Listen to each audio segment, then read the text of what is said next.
তো প্রিয় দর্শক, এই যে ব্যবসা বাণিজ্যের মধ্যে সৃষ্টিকর্তা যে পরিমাণে একটা নিয়ামত দিয়েছেন, এটা আসলে কোথাও পাবেন না। এটা আপনি যদি চাকরি করতে যান, অন্যান্য পেশার সাথে জড়িত হন, আপনি আসলে ইচ্ছা না থাকলেও ঊর্ধ্বতনের চাপে হোক বা পরিস্থিতির শিকার হয়ে হোক, কোনো না কোনোভাবে কিন্তু আপনাকে করাপশন বা দুর্নীতির মধ্যে কিন্তু জড়িত হয়ে যেতে হবে।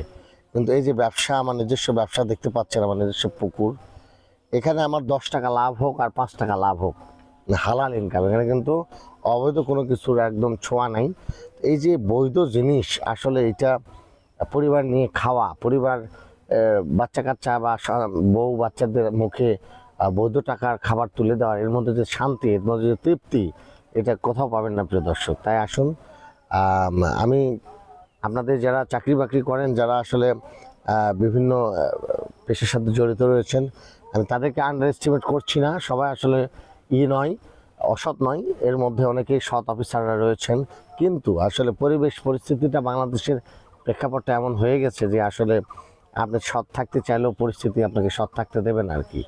তো তাই যারা উদ্যোক্তা হতে চান, আপনারা এইটা একটা বড় সাপোর্ট, যে একটা হালাল ইনকাম জীবনে খেতে পারবেন আর কি প্রিয় দর্শক।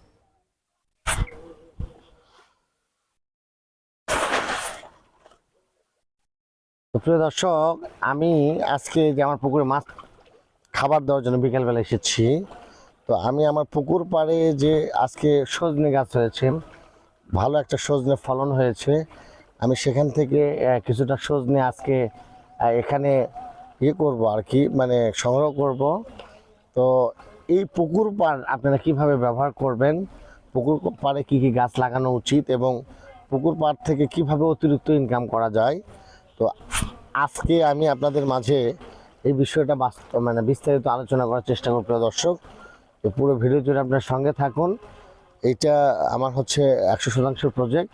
আমি চারপাড়ে যে ফলজ বা বিভিন্ন গাছ লাগিয়েছি, কি গাছ লাগিয়েছি এবং কতটুকু উপকৃত হয়েছি, লাভবান হয়েছি, আজকে আপনাদের সময় নিয়ে পুরো ভিডিওটি দেখবেন। আমি অবশ্যই বিস্তারিত জানানোর চেষ্টা করব। প্রিয় দর্শক, শুধু পুকুরে মাছ চাষ নয়, এই পুকুর পাড়ে সবজি এবং ফল চাষ করেও কিন্তু অনেক আয় করা সম্ভব। তো আমি আমার পুকুর পাড়ে কীভাবে সবজি এবং ফল চাষ করে উপার্জন করতেছি, এবং আমি আজকে আমার পুকুর পাড়ে যে সজনে গাছ লাগিয়েছি, সেখান থেকে আমি সজনে হারভেস্টিং করব। তো আজকে আমার পুরো প্রতিবেদন জুড়ে আমি আপনাদের মাঝে এটা দেখানোর চেষ্টা করব যে পুকুরে মাছ চাষের পাশাপাশি পুকুর পাড় থেকে কীভাবে লাখ টাকা আয় করা সম্ভব। প্রিয় দর্শক, দেখেন যে আমি আমার পুকুরের চারিপাশে কিন্তু আম গাছ লাগিয়েছি। প্রচুর পরিমাণে আমের মুকুল এসেছে এবং অলরেডি গুটি হয়ে গেছে। এই যে দেখেন প্রিয় দর্শক, সজনে গাছে প্রচুর পরিমাণে কিন্তু সজনে ধরেছে। আমি কিন্তু এর আগে ইতিমধ্যে কয়েকবার সজনে গাছ থেকে হারভেস্ট করেছি প্রিয় দর্শক। আজকে দেখেন আবার গাছ থেকে সজনে পাড়ার জন্য আসছি আর কি। তো আমার কিন্তু এই পুরো ধার দিয়ে কিন্তু এই সজনে এবং 12 মাসি সজনে রয়েছে, দেখতে পাচ্ছেন প্রিয় দর্শক। তো প্রিয় দর্শক, দেখেন এই যে সজনে কিন্তু আসলে ডাল কেটে এগুলো কিন্তু আবার লাগায় দেওয়া যাবে। তো এগুলো ডাল কাটলে কিন্তু আবার নতুন ডাল বের হলে সেখান থেকে আসলে ফলন বেশি হয় আর কি। তো আমি কিন্তু আমার এই সজনেগুলো ইতিমধ্যে এর আগেও কালেকশন করেছি। প্রিয় দর্শক, দেখেন এই যে সজনেগুলো কিন্তু অনেকটা মোটা হয়েছে। তো এগুলো কিন্তু খুব টেস্টি একটা সবজি, এবং বাজারে এগুলো কিন্তু ব্যাপক ভালো একটা দাম রয়েছে আর কি। তো প্রিয় দর্শক, এই যে আমার পিছনে যে পুকুরটি দেখতে পাচ্ছেন, এইটা হচ্ছে আমার 15% সেই পুকুর। এখানে আমি বরাবর শিং মাছ চাষ করে থাকি। তো আসলে এই যে আমি শিং মাছ বেশ কয়েকদিন আগে হারভেস্ট করেছি, কিন্তু ব্যস্ততার জন্য আমি আবার পুনরায় মাছ ছাড়তে পারি নাই। তো আমি এখানে কি মাছ ছাড়বো, আসলে আমি একটা নিয়ত করে আসছি যে এই মাছটা আমি ছাড়বো। আপনারা যারা মাছ চাষি খামারি ভাইরা রয়েছেন, আমি তাদের কাছে পরামর্শ চাচ্ছি। আপনারা অনেক অভিজ্ঞ ভাইরা রয়েছেন, পরামর্শ দেবেন যে এখানে এই ছোট পুকুরে কি মাছ চাষ করলে এখন সময় বা ওয়েদারের সাথে সেটা শ্যুট হবে এবং অল্প সময়ের মধ্যে এখান থেকে লাভবান হওয়া সম্ভব। প্রিয় দর্শক, অবশ্যই কিন্তু কমেন্ট বক্সে আমাকে পরামর্শ দেবেন আর কি। তো প্রিয় দর্শক, এই যে আপনারা যদি পুকুরের চারপাশে 12 মাসি সজনা চাষ করতে পারেন, এটা কিন্তু সারা বছর প্রচুর পরিমাণে বাজারে চাহিদা এবং এটা দাম থাকে আর কি। তো এই 12 মাসি সজনা চাষ করে কিন্তু অনেকে লক্ষ লক্ষ টাকা ইনকাম করতেছে, এটা কিন্তু পসিবল আর কি। তো আজকে দেখেন আমি সবটাই পারবো না, আজকে মোটামুটি কিছুটা পেরে আমি এটা কিছুটা সেল করে দিব এবং বাসার জন্য কিছুটা রেখে দিব প্রিয় দর্শক। তো এই সজনে কিন্তু আপনার অত্যন্ত পুষ্টিকর একটা আর এই সজনে গাছের কিন্তু ডাল থেকেই কিন্তু গাছ হয়, এটা কিন্তু নতুন করে চারা করতে হয় না, ডাল লাগায় দিলেই ডাল থেকে আপনার গাছ নতুন গাছ হয়। এগুলো কিন্তু এই ডালগুলো কিন্তু আমি আবার লাগাই দিব আর কি প্রিয় দর্শক। তো প্রিয় খামারি ভাইরা, আপনারা কিন্তু আসলে পরিকল্পিতভাবে যদি চাষবাস করেন, পরিকল্পিতভাবে যদি আপনি এই কাজগুলো করেন, সেক্ষেত্রে কিন্তু লস হওয়ার সম্ভাবনাটা খুবই কম। তো প্রিয় খামারি ভাইরা, এই যে আপনি পুকুর পাড়ে যে সবজিগুলো চাষ করবেন, ফল চাষ করবেন, এইটা কিন্তু শুধু যে আপনি বিক্রয় উদ্দেশ্য তা নয়, এটাকে আপনার পারিবারিক পুষ্টি চাহিদা ব্যাপকভাবে পূরণ হবে। এই দেখতে পাচ্ছেন আমি কিন্তু এই যে উন্নত জাতের আম গাছগুলো লাগিয়েছি। তো গত বছর প্রচুর পরিমাণে আম হারভেস্টিং করতে পেরেছি এখান থেকে। এই বছরও প্রত্যাশা করছি যে আমড়া গাছ রয়েছে, সজনা গাছ রয়েছে, এই যে পাশে সুপারি গাছ লাগিয়েছি আর কি। তো আমি গত 3-4 বছর ব্যাপক পরিমাণে একটা কলার উৎপাদন পেয়েছি এখান থেকে। তো প্রায় 2.5-3 লক্ষ টাকার মতো কলা আমি এখান থেকে কিন্তু বিক্রয় করতে পারছি আর কি। তো প্রিয় দর্শক, তাই আপনাদের বলবো পুকুর পাড়ও আপনারা বাণিজ্যিকভাবে চাষবাস করেন, ব্যবহার করেন, ফেলে রাখবেন না। পুকুর পাড় থেকেও কিন্তু একটা ব্যাপক আয় করা কিন্তু সম্ভব আর কি প্রিয় দর্শক। তো পুকুর পাড়ে আপনার প্রথম বছর 2 বছর কিন্তু কলার একটা ব্যাপক উৎপাদন হয়। এই কলা কিন্তু আপনার যদি উন্নত জাতের কলা চাষ করতে পারেন, এটা বাজারে প্রচুর চাহিদা রয়েছে, ব্যাপক পরিমাণের মূল্য কিন্তু আপনি পাবেন আর কি কলা থেকে। তো প্রিয় দর্শক, এই যে দেখতে পাচ্ছেন আমার পুকুরে এই যে এই আম গাছগুলো, এগুলো কিন্তু অত্যন্ত জাত মানের সব গাছ। আমি অনেক কষ্ট করে বিশ্বস্ত বিভিন্ন থেকে আপনার নার্সারি থেকে কিন্তু গাছগুলো সংগ্রহ করেছি। তো এগুলো ম্যাক্সিমাম আপনি আম্রপালি, হাড়িভাঙ্গা, কৃষ্ণভোগ, গোপালভোগ এই টাইপের যে আমগুলো রয়েছে। আমি কিন্তু দেখতে পাচ্ছেন আমার কিন্তু এই যে এটা ছোট পুকুর, এই যে পাশে দেখতে পাচ্ছেন এটা আমার বড় পুকুর। তো পাশাপাশি একটা দিয়ে পাট দিয়ে আমি এটা ছোট করেছি, এখানে জায়গাটা একটু বাঁকা, এই জন্য আমি আলাদা করে করেছি, এখানে পোনা মাছ নার্সিং করা যাবে।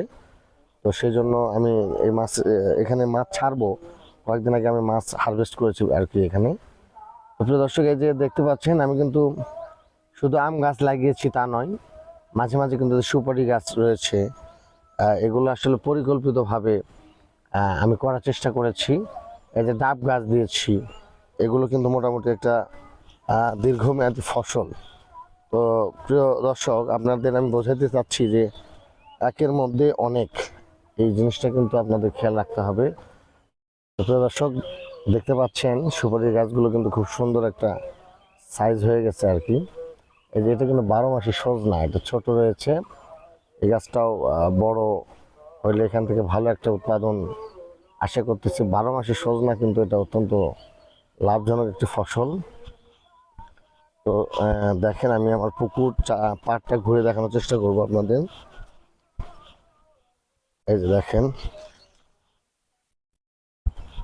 এগুলো কিন্তু উন্নত জাতের ডাব গাছ। তো মাঝে মাঝে যে কলা গাছ রয়েছে, যেগুলো আমি পাতলা করে রেখেছি কলা গাছ, এই কলা কিন্তু আমি এখান থেকে একটা ভালো একটা কলা করতে পারছি। গত 2.5-3 লক্ষ টাকার কলা এখান থেকে কিন্তু বিক্রয় করা সম্ভব হয়েছে আর কি প্রিয় দর্শক।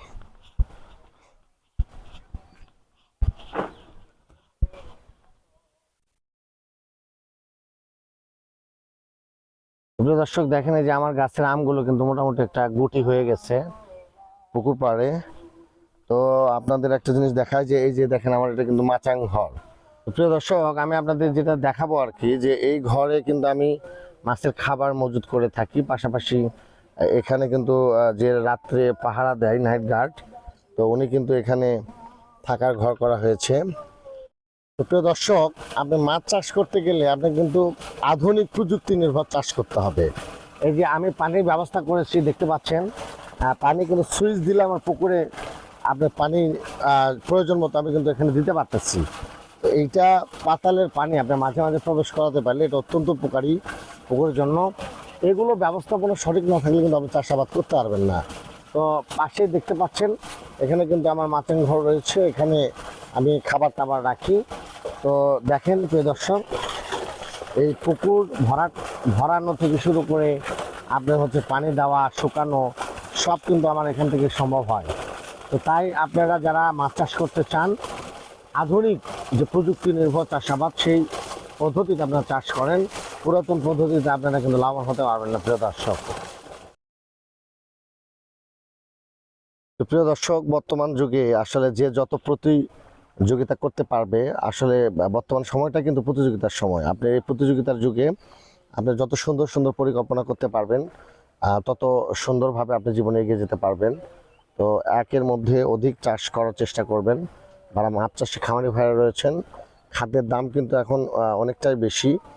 তো যারা শুধু কার্প জাতীয় মাছ চাষ করেন, পাশাপাশি আমি পরামর্শ দেব আপনারা শিং চাষ করেন এর মাঝে। আর আজকের যে মূল বিষয়টা যে আপনার মাছ চাষের পাশাপাশি পুকুর পাড় থেকে কীভাবে অতিরিক্ত ইনকাম করা যায় সেটি আপনাদের দেখানোর চেষ্টা করেছি প্রিয় দর্শক। এই যে আমার মাছকে এখন খাবার দেওয়া হচ্ছে। তো আমি মাছ সন্ধ্যা আসলে হয়ে আসতেছে আর কি, গধূলি বেলা এখন। তো প্রিয় দর্শক, সবাইকে গধূলির অনেক শুভেচ্ছা। অনেক অনেক ভালো থাকবেন সবাই, এবং সবাই নিজেদের ব্যবসায় উত্তরোত্তর সফলতা পান এটাই আশা করি। ভালো থাকবেন, সুস্থ থাকবেন। নতুন খামারিদের সবসময় পাশে রয়েছি। আজকে পর্যন্তই, সবাই ভালো থাকবেন। খোদা হাফেজ।